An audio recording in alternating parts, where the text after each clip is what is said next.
오랜만에 또 다시 우리 양주 온누리교회 성도님들 뵙게 돼서 반갑습니다. 늘 금요 성령 집회 통해서 또 하나님 말씀 또 나누고 또 함께 교제할 수 있어서 얼마나 감사한지 모르겠습니다. 저희 나라도 이렇게 절기가 있는 것처럼 이스라엘에도 절기가 있고 또 그 절기마다 관련된 사건들이 있습니다. 특별히 이제 이스라엘의 3대 절기라고 말할 때 보통 이제 그 유대력이죠. 이스라엘 사람들이 사용하는 달력으로 1월 1일이 되어지는 유월절이 있습니다. 유월절은 우리가 아는 것처럼 이집트에서 이스라엘 백성들이 어려운 생활을 하게 될 때, 노예와 같은 그런 삶을 살게 될 때 하나님께서 그들을 건져내고자 하지만 바울 왕이 그들을 놓아주지 않게 될 때 10가지의 재앙을 내리게 됩니다.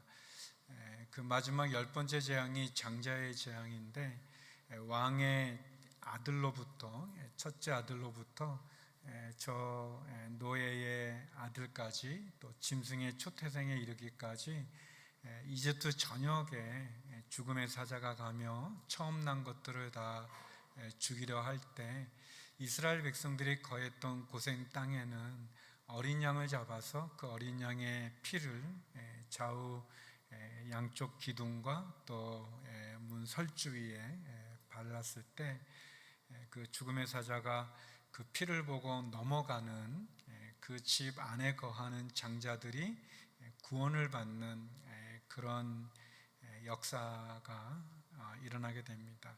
이스라엘 백성들에게는 참 400년이 넘는 긴 노예의 시간을 끊는 그런 해방의 날이고 축복의 날이고 구원의 날이었지만, 이집트 사람들에게는 왕을 비롯한 모든 백성에 이르기까지, 노예에 이르기까지 심판의 날이고 저주의 날이고 그리고 슬픔의 날이었던 그 시간을 특별히 하나님께서 유월절로 기념하여 지키게 하고, 그 날로 이스라엘 백성들의 마치 새로 태어난 것을 기념하는 것과 같은 1월 1일로 삼게 됩니다. 그 유월절이 있고, 그 유월절이 끝나고 나서 50일간 진행되는 오순절이 있습니다. 오순절은 5오자에다 10순자를 씁니다. 그래서 이제 50일째가 되는 날, 그래서 또는 6월절로부터 49일, 그러니까 일주일이 7번 지나는 7, 49, 그래서 49일이 끝나고 50일째가 시작되는 그때 시작하는 오순절, 또는 그 77절이라고도 말하기도 하는데, 아무튼 그 오순절이 있습니다. 오순절은 이스라엘 백성들이 이제 출애굽한 이후에 시내 광야를 가게 될 때 하나님께서 모세를 시내산에 부르셔서 말씀을 주십니다. 우리가 아는 십계명의 돌판을 주게 되죠. 그리고 또 그때 이스라엘 백성들은 또 첫 수확을 거두는 첫 추수를 하는 그런 날이기도 합니다. 그러니까 하나님으로부터 말씀을 받기도 하고, 또 그들이 농사지었던 그 첫 말이 꼬이는데 첫 수수가 아니라 첫 추수,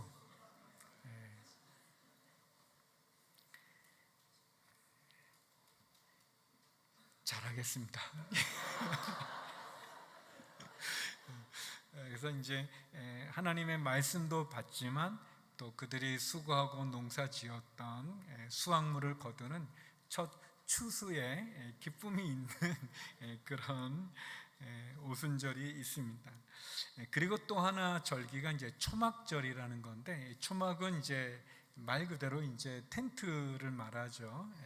이스라엘 백성들이 40년 광야 생활을 할 때 구름 기둥이 떠올라 움직이면 그들이 옮겨가야 되고 머물면 머물러야 됐습니다. 그러니까 광야 생활 가운데 그들이 집을 지을 때 이렇게 벽돌을 쌓아서 집을 짓지 않았어요. 그렇게 할 수가 없습니다. 왜냐하면 그들이 언제든 떠날 준비가 되어 있어야 되기 때문에. 그래서 그들이 이제 초막에 거했던, 장막에 거했던 그것을 기념하는 그런 절기이기도 합니다.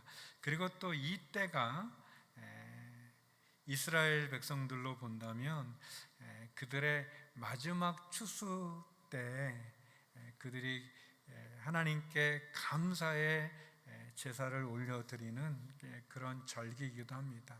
초막절이라고 하는 것은 하나님 광야와 같은 이 세상을 살아가는 동안 함께하여 주시고 지켜주시고 또 보호하여 주시고 갈 길을 가르쳐 주실 뿐 아니라 우리에게 먹을 양식을 허락하여 주시고 추수의 기쁨을 허락해 주신 그런 감사의 그런 절기입니다.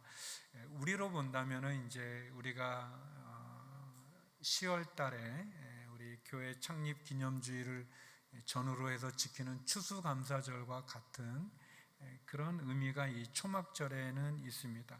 오늘 본문의 배경은 초막절인데 초막절은 일주일간 지키는 절기입니다. 그리고 이 초막절은 이제 마지막 추수를 하나님께 감사하기 때문에 이후로 이제 다시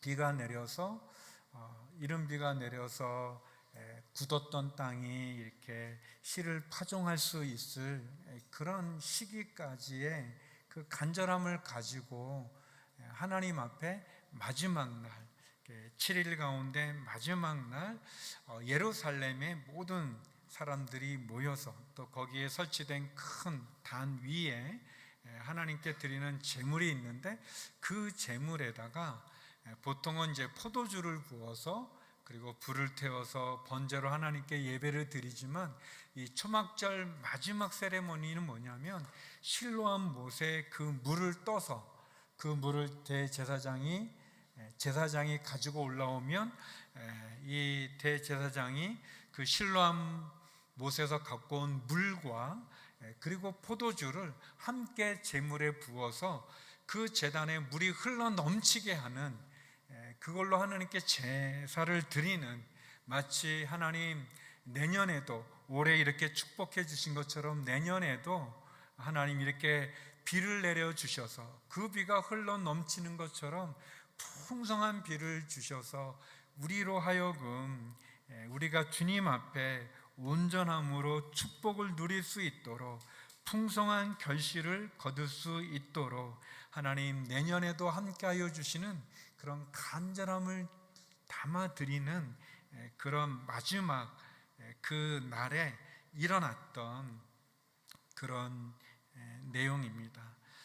제가 그 제목을 생수라고 졌는데 이거는 이제 예전에 하 목사님께서 이 본문을 가지고 설교를 하실 때 저희가 성령 집회를 3일 동안 했었는데 그 3일 동안 할 때 하 목사님이 제목을 생기라는 제목으로 에스겔서의 말씀을 그리고 생수라는 제목으로 오늘 말씀을 그리고 생영, 성령이라는 제목으로 사도행전 2장을 하셨던 적이 있었습니다. 얼마나 심플합니까? 생기, 생수, 생영. 그 어린 전도사의 마음에 너무 좋아서 오늘 여러분에게 이 제목으로, 저는 하 목사님은 아니지만 그래도 그 제목이라도 좀 빌려서 나눴습니다. 뭐 약간 썰렁할 수 있는 얘기인데 예전에 미국의 얼바인 온누리교회에 있었을 때 그때 서울에서 오신 간사님이 한 분 계셨습니다. 그래서 이제 그 얼바인의 성도님들의 많은 분들이 제가 서울에서 어떻게 생활하고 어떻게 목회했는지를 잘 모르세요. 잘 모르는 건 이제 두 가지 경우가 생기는데 잘 모르기 때문에 저를 아주 훌륭하게 보는 경향도 있는 반면에 또 하나의 반응은 저를 모르기 때문에 너무 저를 험하게 대하는 그런 이제 양극당의 모습이 있었는데 제가 좀 험한 일을 겪었던 것 같아요. 저를 너무 모르시니까. 그래서 제가 그분이 간 다음에 간사님이 옆에서 저를 불쌍히 보시더라고요. 그래도 한국에서는 괜찮았는데 여기 와서 고생하시는구나. 그래서 그 간사님이 좀 키가 커요. 그래서 제가 오시라고, 그래서 이제 그 간사님이 키가 커서 좀 제가 이렇게 올려다 봐야 되는 분인데, 제가 그랬어요. 간사님, 우리가 온누리교회를 해야 된다. 온누리교회를 해야 된다. 근데 이게 온누리교회를 하려면 여러 가지가 많이 준비가 되어 있어야 되는데 그렇지 못하니까 우리가 성경에 보면 원래 사도 바울은 경건의 능력은 없고 경건의 모양만 있는 것을 꾸짖었지만, 우리는 뭐 경건의 능력은 없더라도 온누리의 능력은 없어도 온누리 같은 모양, 온누리의 모양이라도 갖추자. 그래야지 내가 살 것 같다. 내가 이 서러움을 당하고 이게 온누리가 아니어서 잘 모르셔서 그러니까 우리가 모양. 그러니 간사님이 제가 어떻게 해야 되죠? 그래서 어떻게 하긴, 서울처럼 나를 잘 대해. 미국이라고 막 그러지 말고 모양, 진심은 없어도 돼. 그냥 겉모양이라도 좀 잘 대해줘. 굉장히 썰렁한 얘기였습니다. 어떻게 보면 이 초막절의 이런 그 배경 속에서 오늘 우리가 예수님의 말씀을 함께 나누기 원합니다. 제가 뭐 썰렁한 얘기였지만 아무튼 그래서 이 겉모습을 막 이제 온누리 같이 다 만든 게 많았었어요. 뭐 저에 대한 것도 뭐 간사님이 저에게 잘해주는 것도 그렇지만 뭐 다른 것도 막 했어요. 그리고 이제 시간이 많이 지났는데 그 모양을 갖추니까 나중에 조금씩 능력이 조금씩 들어가고 조금씩 들어서 어떤 경우는 진짜 그 능력도 나타나는 그런 것도 이렇게 보게 됐는데, 그래서 여러분 뭐 꼭 그런 거는 아니지만 오늘 이 저녁 이제 다 말씀 마치고 우리가 기도할 때 그 마음은 뜨겁지 않아도 마음은 막 이렇게 막 성령으로 막 이렇게 생수처럼 막 이렇게 흘러넘치지 않더라도 모양이라도 넘치는 것 같이 이렇게 모양이라도 이렇게 기도하고 막 이렇게 모양이라도 막 그렇게 하다 보면 또 그 안에 이렇게 능력이 같이 이렇게 있을 수 있습니다. 세 가지를 나누고 싶은데, 본문에 보면 첫 번째는 주님은 목마른 사람을 부른다는 거예요. 주님은 목마른 사람을 부릅니다. 우리 본문 37절 우리 같이 한번 읽어보겠습니다. 시작. 초막절의 가장 중요한 날인 마지막 날에 예수께서 일어나 큰 소리로 말씀하셨습니다. 누구든지 목마른 사람은 다 내게로 와서 마시라. 여기 보면 이제 예수님이 초막절의 가장 중요한 날 마지막 날, 그러니까 마지막 그 세레모니가 이제 그 단 위에 설치된 그 높은 단에 사람들이 다 이제 성전에 모여 있고, 그리고 제사장이 신라하면서 물을 가지고 이제 흘리지 않게 이제 그 많은 물들을 이제 갖고 올라오고, 그 단 위에 대제사장이 포도주와 그 물을 붓고 하나님 앞에 마지막 번제로 드려지는 그 마지막 그 가장 중요한 그 전에 주님께서 일어나서 큰 소리로 말씀하셨다는 거예요. 근데 이게 표현이 일어나서 큰 소리로 외쳤는데, 원래 이스라엘의 랍비들은, 이스라엘의 선생님들은 일어나서 말하지 않습니다. 우리는 이제 일어나서 가르치고 뭐 일어나서 연설하고 일어나서 뭐 하지 않습니까? 그런데 이스라엘은 원래 그런 문화가 아니고, 이렇게 선생님은 앉아 있거나 아니면 이렇게 기대어 있고 배우고자 하는 제자들이 또 많은 무리들이 그 앞에 이렇게 무릎을 꿇고 또 앉아 있는, 그래서 이야기를 나누는 그런 전통, 그런 교육 또는 그런 모습이에요. 그러니까 예수님께서 일어나서 또 그것도 큰 소리로 말했다고 하는 것은, 이거는 굉장히 좀 다른 다른 본문과는 다른 모습입니다. 예수님이 산상수훈할 때 제자들이 나와서 앉았다고 그랬습니다. 앉아서 예수님께 듣는 거예요. 그런데 예수님이 여기는 일어나신 거예요. 일어나서 큰 소리로, 그것도 큰 소리로 외쳤어요. 그래서 아마도 이거는 예수님의 마음 가운데 이 중요한, 많은 사람들에게 외쳐야만 되는 그런 모습이 주님의 마음 가운데 있었던 것 같습니다.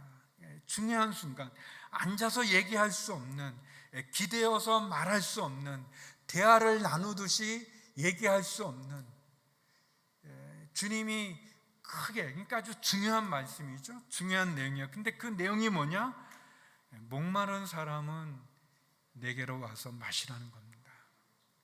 목마른 사람은, 여기 보면 누구든지라고 이렇게 얘기했어요. 누구든지. 그러니까 누구든지는 어떤 특정한 사람들만 지칭하는 말이 아니죠. 그러니까 주님이 예루살렘에 모인 많은 사람들, 그 초막절을 지키기 위해서 이 이스라엘의 성인들, 그러니까 한 15세, 16세 이상 된 남자들은 이 3대 절기 중에 한 번은 꼭 예루살렘에 와야 되는, 그러니까 큰 절기인데, 그 모임에 많은 사람들이 모여왔는데 주님께서 어떤 특정한 계층만, 특정한 나이의 사람만 부른 것이 아니라 모두에게, 그러니까 누구든지라고 얘기합니다. 부자든 가난한 사람이든 건강한 사람이든 아픈 사람이든 또는 실패한 사람이든 성공한 사람이든 또 간절함을 가지고 온 사람이든 아니 그냥 구경하러 온 사람이든 어떤 사람이든 노인이든 젊은이든 어린아이든 남자든 여자든 제한하지 않고 부르시는 거예요. 누구든지 어떤 사람이냐, 자격이 있다면, 또 주님이 찾으신다면 누군가 목마른 사람은 누구나, 나이가 많든 어리든 남자든 여자든 유대인이든 이방인이든 그 사람이 목이 마르다면, 그 사람이 굶주려 있다면, 우리가 우물가의 여인처럼 난 구했네 헛되고 헛된 것들을, 그 찬송을 불렀던 것처럼 목마른 사람은 사마리아 여인처럼 그렇게 목이 마른 사람들, 주님의 도움이 필요한 사람들은, 그 영혼에 갈증이 있는 사람은, 그 인생에 수고와 무거운 짐이 있는 사람은, 목마른 사람, 주님이 필요한 사람은 누구든지 제한하지 않고, 또 여기 보면 누구든지 목마른 사람은 다라고 그랬습니다. 다. 사람도 제한하지 않았지만 그 수도 제한하지 않았습니다. 여러분, 우리는 우리의 생각으로 주님을 제한할 필요가 없어요. 제가 군대 갔을 때 이제 그 군대에서 이 벌을 주는 그 기합 같이 주는 게 있는데, 그 기합 중에 참 비참한 기합이 뭐냐면 선착순이라는 게 있어요. 그게 뭐냐, 한 30명이 이렇게 있으면 그 교관이 그럽니다. 자, 저기 저 나무를 돌아서 선착순 5명, 몇 명? 5명 뛰어. 그러면 이제 그 30명이 막 이렇게 뜁니다. 그 30명 중에서는 5명만 선착순으로 괜찮은 거예요. 나머지 25명은 또 돌아야 되는 거예요. 그 선착순, 우리끼리 서로 도울 수가 없어요. 서로 경쟁해야 되고, 그리고 힘든 거는 그냥 30명 중에 30등 하면 괜찮은데 6등 하면 또 돌아야 되는, 아주 참 그 기합 중에, 그 벌 중에 참 아주 이렇게 우리들을 서로 이렇게 불편하게 하고 힘들게 하는, 낙심하는 그런 이제 기합인데, 제가 선착순 굉장히 싫어해요. 이렇게 자꾸 이렇게 경쟁시키고 그냥 똑같이 벌을 주든지 그냥 그러면 좋겠는데, 근데 예수님이 누구든지 목마른 사람은 선착순 10명 얘기하지 않으셨어요. 그렇게 말하지 않으셨어요. 선착순으로 10명만 내게 와서 마셔라 그러지 않으셨어요. 다 오늘 이 자리에 있는 또 영상으로 함께 드리는 분 제한하지 않으십니까? 이 장소도 제한하지 않고 숫자도 제한하지 않고 신분도 제한하지 않고 나이도 제한하지 않고 우리의 처지도 제한하지 않고 우리의 각오도 제한하지 않고 모두를 다 초청하시는 거예요. 목이 마르다면, 목마르다면. 그런데 성도 여러분, 사실 목이 안 마른 인생이 누가 있겠습니까?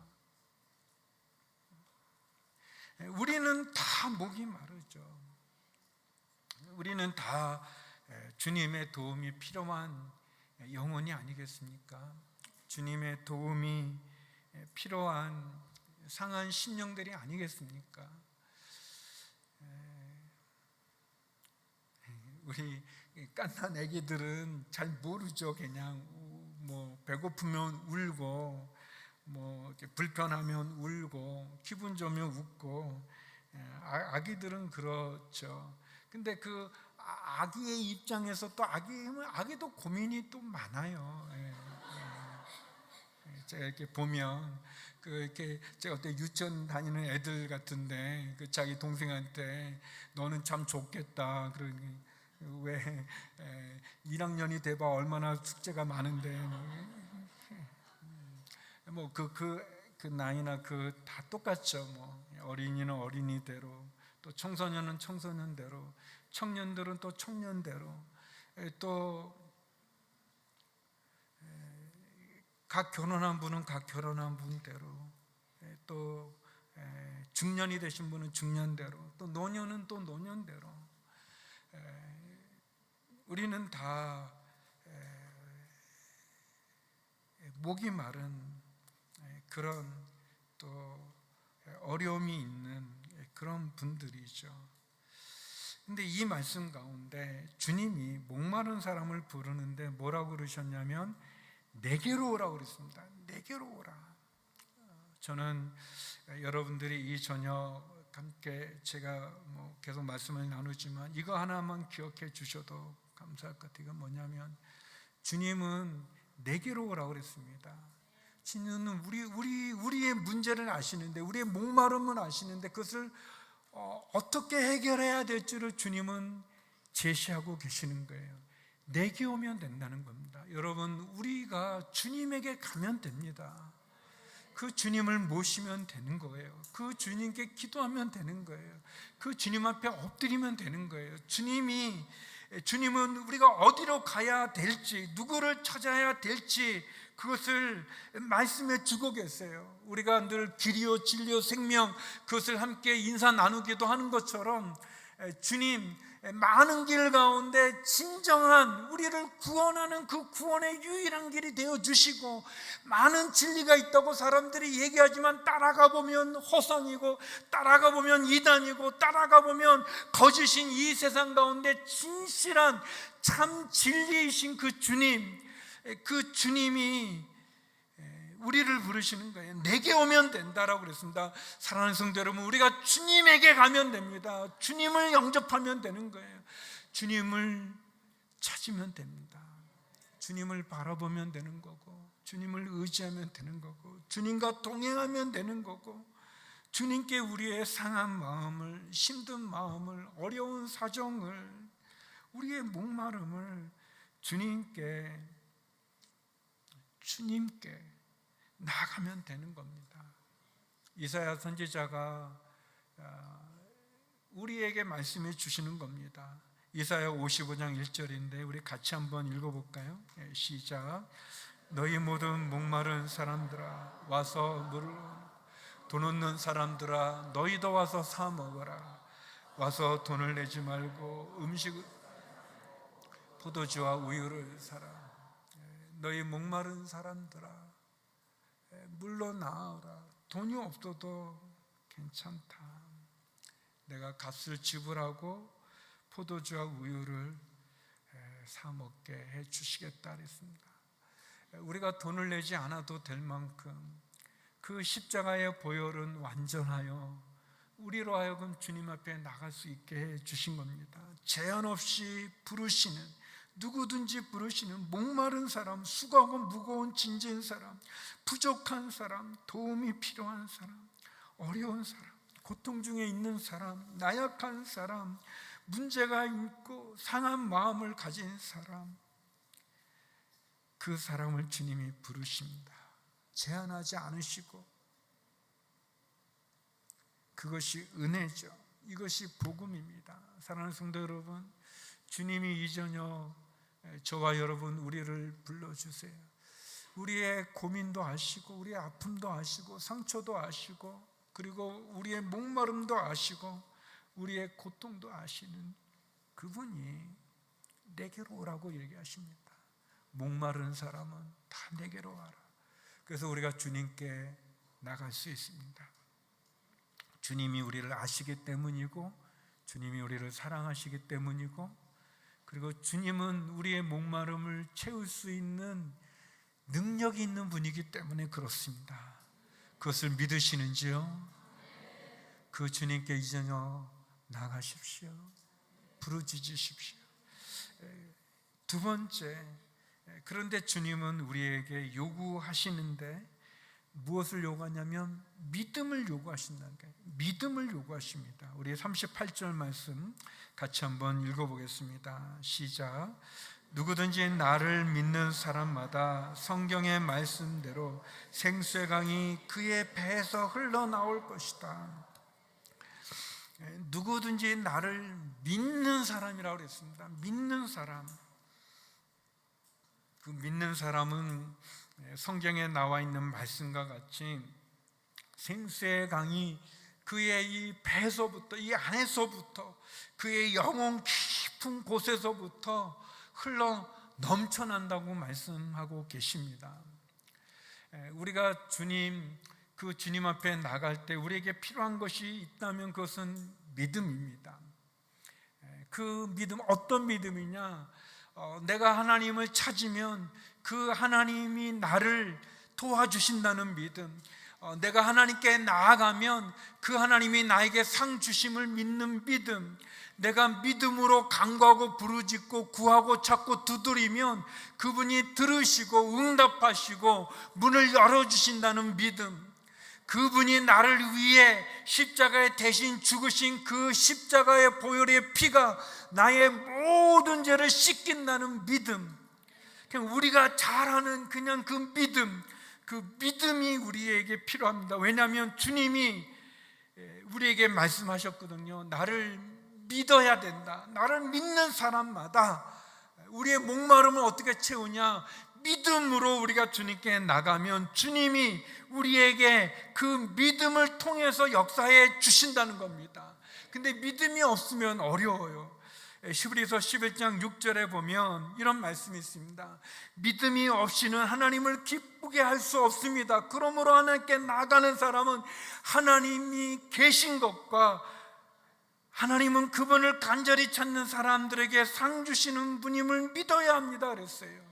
믿음이 없이는 하나님을 기쁘게 할 수가 없고, 하나님께 나가는 사람은 믿음이 있어야 되는 겁니다. 그 믿음, 생수의 강이 이렇게 그 배에서 이렇게 흘러 넘쳐야 되는데, 제가 그 중국에서 그 농장에 이제 8,000평 되는 농장에서 이제 생활을 했었는데요.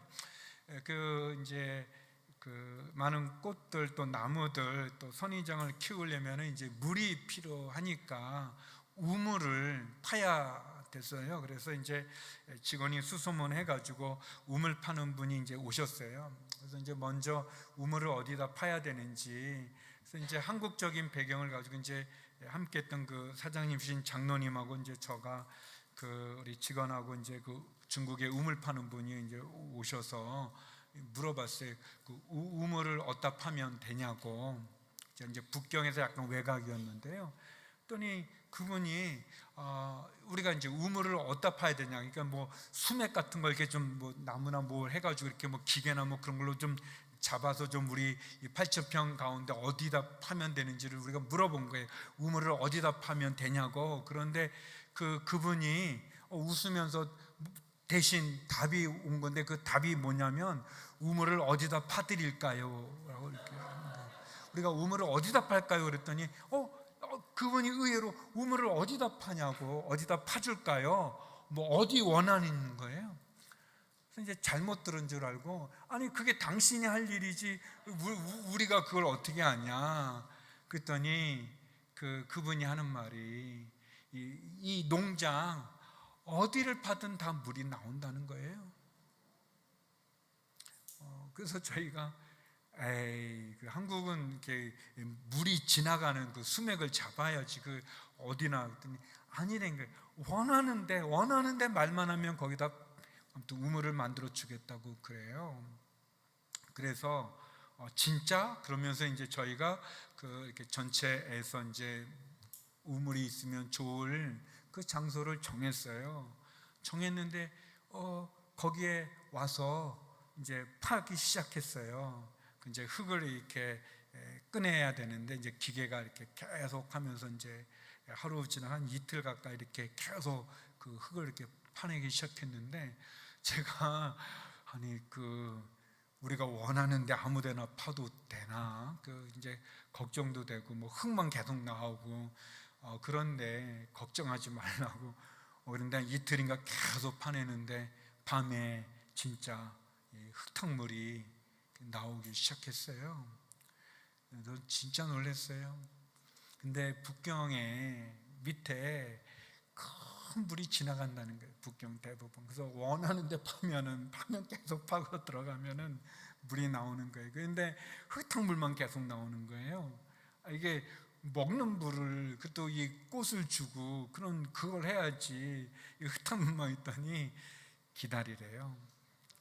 계속 그 흙탕물을 계속 퍼내더라고요. 그게 이제 펌프, 수중 펌프, 제 키보다 큰 거 같은 굉장히 한 2m 가까이 된 엄청 무거운 그 수중 펌프를 그 안에 넣어서 계속 물을 퍼내는데, 제가 그때 알았어요. 이렇게 우물이 뭐냐면 흘러가는 물이 있는데 거기에 물을 계속 파내면 거기에 웅덩이가 생기게 되는 거예요. 큰 웅덩이가 생기게 되고, 그 웅덩이가 흙탕물이지만 계속 퍼내서 큰 웅덩이가 되고 난 다음에 시간이 지나면 그 흙탕물들이 지나가고 가라앉고 해서 맑은 물이 되어서 그 물을 퍼내게 되는 원리가 그렇게 되어져 있는 거예요. 예수님 어디나 다, 누구나 다 그 배에서 생수가 날 수 있어요. 그런데 믿음이 필요해요. 믿음. 어디다 파줄까요? 이 8,000평 어디에 뚫어도 물이 나온다는 그 믿음이 있는 그 우물 파시는 분 같이 내가 주님께 나아가면, 믿음으로 나아가면, 내가 믿으면, 내가 성령이 내게 임한다는 믿음이 있으면 그 믿음을 가진 사람에게 하나님께서 성령을 부어주시는 거예요. 생수의 강이 흘러 넘치게 해주시는 거예요. 물론 처음에 흙탕물 같은 게 나오겠죠. 우리 안에 더럽고 추하고 그런 것이 나올 수 있겠죠. 그 불신앙과 불순종의 그런 반복되어지는 죄악의 그런 더러움이 나오겠죠. 그러나 그것을 계속 그 생수의 강이 흘러나오도록 계속 퍼내고 그 믿음으로 끝까지 붙잡고 있으면 그 속에 성령의 생수가 흘러 넘치는 기적이 일어날 줄로 믿습니다. 그것이 일어날 것입니다. 우리 안에 그렇게 솟아나는 그 은혜가 있죠. 세 번째, 주님이 말합니다. 이 성령을, 생수의 강이 흘러넘치는 이 생수를, 성령을 선물로 주신다는 겁니다. 선물로. 무슨 조건이 있는 게 아니라 선물로 주신다는 거예요. 우리 39절인데요. 39절 같이 한번 읽어보겠습니다. 시작. 이것은 예수를 믿는 사람들이 받게 될 성령을 가리켜서 하신 말씀이었습니다. 그때까지 성령을 주시지 않았던 것은 예수께서 아직 영광을 받지 않으셨기 때문입니다. 여기 가로로 되어 있는 것은 설명하는 거예요. 설명. 그러니까 이 성경을 이렇게 필사하는 번역들이 여러 가지가 있는데, 어떤 번역에는 이제 이게 무슨 말인지 잘 모를까봐 이렇게 설명해 놓은 그런 번역이 있는 거예요. 그래서 그렇게 설명한 거예요. 뭐냐, 이때까지 왜 성령을 주지 않았느냐, 성령을 왜 이 사람들이 받지 못했느냐, 그것은 아직 예수님이 영광을 받지 않았다. 예수님의 영광은 십자가요, 예수님의 영광은 부활이에요. 그러니까 십자가를 통해서 우리를 대속하는 죽음을 죽으시고 하나님께서 부활시킴으로 그 십자가를 통한 대속의 구원을 완성하는 그 영광을 의미하는 거거든요. 그러니까 이제 지금은 우리가 예수님 십자가에 죽으시고 사흘 만에 부활하신 그 영광 속에서 마치 사도행전 2장에 나오는 초대교회 오순절의 사건과 같이 승천하시면서 너희는 예루살렘을 떠나지 말고 하나님의 약속하신 바 성령을 기다리라, 하나님이 너희에게 선물로 주시겠다고 말씀하신 성령을 기다리라고 그랬거든요. 성령을 선물로 주신다고 그랬어요. 또 1장 8절에 보면 너희가 오직 성령이 너희에게 임하시면 너희가 권능을 받는다고 그랬어요. 그러니까 성령이 우리에게 오시는 것은 선물로 오시는 것이고, 그 성령이 우리에게 왔을 때 우리가 권능을 갖는다는 거거든요. 그러니까 이 말씀은 아직 이렇게 이 생수의 강이 너희 속에서 흘러 넘친다는데, 그 생수가 뭐냐? 성령을 가리킨다는 거고, 그 성령을 우리에게 선물로 주신다는 거예요. 선물로 주신다는 거예요. 놀라운 얘기입니다. 우리가 지금 사도행전을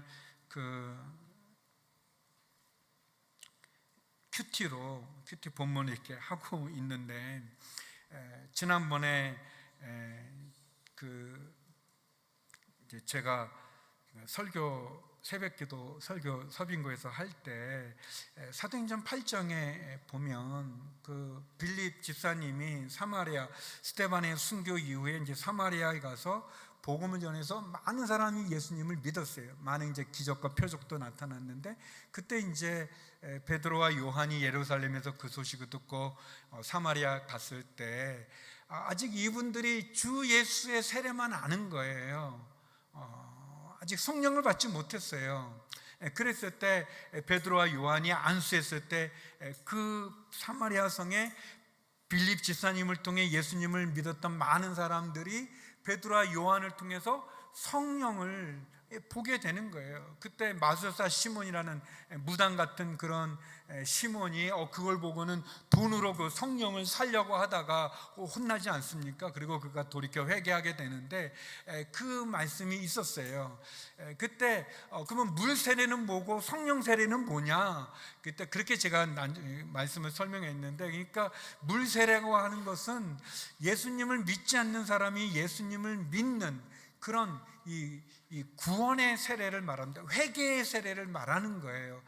다시 말하면 물 세례라고 하는 것은 우리의 신분의 변화를 의미하는 거예요. 우리가 전에는 죄인이었는데 죽을 수밖에 없는 죄인이었고 심판받을 자였는데, 예수님을 믿는 믿음을 통해서 우리의 신분이 변화되는 거예요. 이제는 사단의 자녀가 아니라 하나님의 자녀가 되고 심판받아야 되는데 심판에 이르지 아니하는 그런 우리의 신분의 변화를 말한 거예요. 그러면 성령 세례는 뭐냐?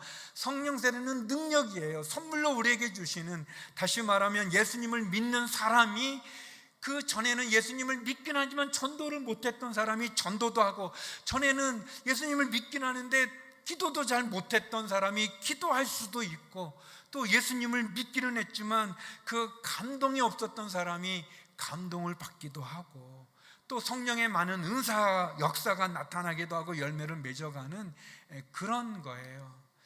그런데 이제 제가 이번 주에 8월 둘째 주 8월 6일부터 12일까지 그 생명의 삶을 촬영을 했어요. 미리 이렇게 몇 주 전에 미리 촬영하거든요. 본문이 8월 6일 그 한 주간에, 근데 그 본문 가운데 사도행전 18장 그 본문이 17장, 18장 뭐 이렇게 쭉 나가는데, 거기에 아볼로라는 성경학자가 있어요. 성경을 잘 가르치는. 근데 그 아볼로라는 성경학자가 이 말씀을 전하는데, 그런데 바울이 며칠 됐는데 벌써 잊어버리고, 죄송합니다.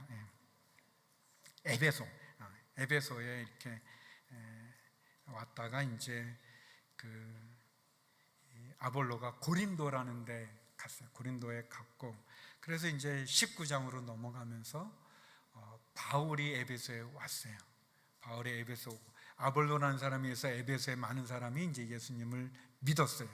그리고 고린도로 아볼로가 가고, 바울이 다른 데서 이렇게 에베소에 왔어요. 에베소에 와서 이제 제자들에게 물어요. 너희가 믿을 때 성령을 받았느냐? 이제 사도행전 19장 2절에 이제 성령을 받았느냐? 그렇게 물을 때 이 제자들이 아니요, 우리는 성령이 있다는 말도 듣지 못했습니다. 그러면 너희는 어떤 세례를 받았냐? 그랬더니 우리는 요한의 세례입니다. 물 세례입니다. 라고 얘기하는 거예요. 그랬더니 바울이 말하는 요한의 세례는 회개의 세례입니다. 그는 백성들에게 자기 뒤에 오실 분을 믿으라고 했는데 그분이 바로 예수님입니다 하면서 그들에게 안수할 때 성령이 임해요. 성령은 베드로가 고넬료에게 설교했을 때 성령이 임하지 않습니까? 그러니까 여러 경우가 있어요. 내가 예수님 믿었을 때 물세례와 같이 성령 세례가 임하는 분도 있고, 예수님 영접했을 때 성령이 임하는 경우도 있고, 또 우리가 물세례 받을 때 성령 세례가 임하는 경우도 있고, 따로 안수를 받음으로 성령이 임하는 경우가 여러 경우들이 많아요. 여러 경우가 있어요. 그런데 분명한 것은 예수 그리스도를 믿는 믿음과 함께 성령을 받아야 된다는 거예요. 예수님의 제자들과 120명의 성도들이 예수님을 믿었잖아요. 그러나 그들이 성령을 사모하고 선물로 주시겠다는 성령을 기다리고 기도할 때 그때 성령이 임했잖아요. 베드로가, 성령 받은 베드로가 그 문을 꼭꼭 닫고 기도했던 이 120명의 성도들에게 임했던 성령의 세례를 받고 베드로가 설교를 합니다. 베드로가 예루살렘에 있는 많은 사람들이 이것이 어쩐 일이냐, 저들이 술에 취한 거냐, 어떻게 저들이 우리의 고향의 말을, 우리 나라 말을 어떻게 하느냐라고 말을 할 때 베드로가 말하지 않습니까? 일어나서 그렇지 않다, 그들은 술에 취한 것이 아니라 성령에 취했다라고 얘기하면서 하나님이 예수 그리스도를 통해서 우리에게 구원의 역사를 이루신 것을 설교하면서 너희가 십자가에 못 박혀 죽인 예수를 하나님이 다시 살리셨다는 말씀을 할 때, 그때 많은 사람들이 우리가 어떻게 해야 되는가, 우리가 어떻게 하면 좋겠는가, 그 마음에 감동이 있어서 그들이 베드로의 설교를 통해서 그들이 깨닫게 되고 알게 되고, 그들이 주님을 믿고 싶고 성령을 받고 싶을 때 그들이 베드로에게 묻지 않습니까? 우리가 어떻게 해야 되는가? 우리가 어떻게 해야 되는가? 사도행전 2장 38절에 베드로가 이렇게 말합니다. 이에 베드로가 대답했습니다. 같이 읽겠습니다. 시작. 회개하십시오. 그리고 여러분의 죄를 용서받기 위해 예수 그리스도의 이름으로 여러분이 각각 세례를 받으십시오. 그러면 여러분이 성령의 선물을 받게 될 것입니다. 아멘. 우리가 어찌해야 되는가? 회개하고 예수 그리스도를 믿으라. 그러면 성령을 선물로 받는다고 말씀해 주셨습니다. 주님이 영광을 받으셨습니다. 십자가로 영광을 받으셨죠. 반주를 좀 해주시면 돼요. 여기 계셨구나. 미안합니다. 우리가 어떻게 성령을 받는가? 우리가 예수 그리스도를 믿는 믿음이 있어요. 다 여기 물세례를 받으신 분들이죠. 성령 세례를 받은 분도 있어요. 안 받은 분도 있고, 목사님 그걸 어떻게 할까요? 하 목사님이 그렇게 말했어요. 받은 사람은 안다고. 그러니까 모르면 안 받으신 거예요. 그러니까 내가 그런 기억이 없다, 내 경험이 없다, 내가 모르겠다, 그러면 여러분 성령을 구하십시오. 성령의 선물로 받으리라 말씀해 주셨잖아요. 누구든지 목마른 사람은 다라고 그랬습니다. 다, 여기 있는 우리 모두 다 내게로 나와라. 우리가 주님에 대한 믿음을 갖고 부르짖는 거죠. 그러면 그 배에서 생수의 강이 흘러 넘치리라 말씀해 주셨어요. 그 생수는 무엇이냐? 우리가 받게 될 성령을 의미한다고 그랬어요. 성령이 임하시는 거예요. 어떤 특별한 안수를 받아야만 그렇지 않아요. 성경에 보면, 사도행전에 보면 여러 경우가 다 나오는 거예요. 그러니까 내게 필요한 것을 하나님께 구하는 거죠. 믿음이 있어야 돼. 믿음. 누구든지 나를 믿는 자. 어떤 믿음? 이 저녁 내가 주님께 성령을 간구하면 그 주님이, 나를 사랑하는 주님이 내게 생수의 강이 흘러 넘치는 것처럼 성령을 부어주신다는 믿음이 있는 사람, 그 믿음이 필요한 겁니다. 여러분, 그 믿음을 갖고 주님께 기도하십시오. 주님께 구하십시오. 그러면 주님이 우리에게 성령을 선물로 주실 것입니다. 우리의 목마름, 우리의 가난함과 국률함과 상처와 아픔과 그 굶주림과 그 연약함과 두려움과 염려와 근심과 상처와 어려움 속에서 누구든지 목마른 사람은, 수고하고 무거운 짐진 사람은, 어린 나이든 어른이든 노인이든 남자든 여자든 누구든지 내게로 오라고 말했습니다. 우리의 갈급함을, 그 사마리아 여인이 주님께 들었던 그 빈잔을 누가 채울 수 있겠습니까? 누가 그 목마름을 채워줄 수 있겠습니까? 주님이십니다. 그 어느 곳으로도 우리의 갈급함을 채울 수 없을 때 주님이 내게 나와라, 내게 나와라, 생수의 근원 대신 주님께 나가기를 주의 이름으로 축원합니다. 주님이 이 저녁 우리에게 부어주시는 그 은혜를, 그 성령을 사모하면서, 만약 우리가 지금까지 이런 성령의 체험이 없다면, 경험이 없다면, 그리고 내가 알지 못했다면, 그러면 구하십시오. 찾으십시오. 두드리십시오. 그리고 여러분, 내가 왕년에, 내가 과거에, 내가 한때는 내가 성령 충만했지, 성령의 역사가 있었지, 그런 것을 잊어버리고 어린아이같이 겸손하게 다시 그 첫사랑을 회복하는 성령을 간구하십시오. 다시 그 은혜를 구하십시오. 여러분이 뜨거웠던, 간절했던, 그 기쁘고 행복했던 그 성령을 다시 경험하십시오. 성령은 일회성으로 끝나는 것이 아닙니다. 우리가 구할 때마다, 두드릴 때마다, 간구할 때마다, 찾을 때마다 주님 허락해 주시는 분이십니다. 우리 이 시간같이 주여 한번 외치고, 성령님 내 속에 오셔서 나의 이 갈급함을, 목마름을 채워주시옵소서. 내 배에서 생수의 강이 흘러 넘치는 역사를 이 저녁 이 밤 허락하여 주시옵소서. 우리 주여 외치고 기도하며 나가겠습니다.